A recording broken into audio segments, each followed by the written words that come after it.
Over halfway through the season now, and the show is still good. Episode 5 is a bit clunky compared to the first 3, but it maintains the quality and faithfulness to the source material, so that's all well and good. Minor spoiler warning for the books, by the way. Rand and the party are brought to Cold Rock's hold, held by Rhuarc's other wife. Rhuarc's granddaughter shows up here and asks Rand if he's really the Kara Karn. He shows her the dragon tattoos in his arms, and then he plays with her. This is more happy than we really see Rand in the books, but it's kinda nice to get these moments of levity. Moving on to Egwene, her training with the Wise One Dreamwalkers is probably my favorite part of the episode. Tel'aran'rhiod is one of my favorite elements of the Wheel of Time world, and I love how it's explored here.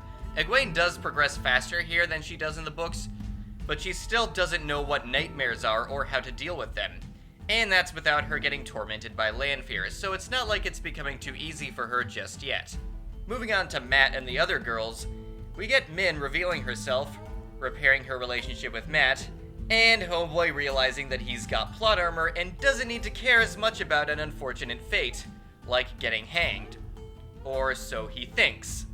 And we get the introduction of the Sea Folk and how they employ channelers. This is the very next episode after we learned about the Aiel channelers. Evidently, a running theme this season is getting exposed to other cultures and how they employ channelers.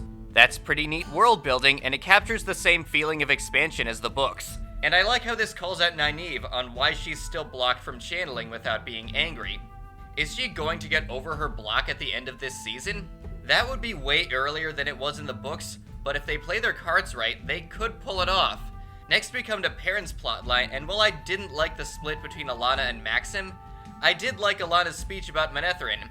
There wasn't time for Moraine's Manetheren speech in Season 1, so this kinda works for me.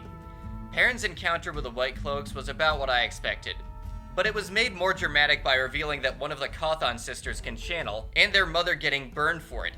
Now that is going to make us hate the White Cloaks even more. And lastly, we have Egwene's trip through everyone's dreams, and it's really sweet, seeing that they all only want the best for their loved ones.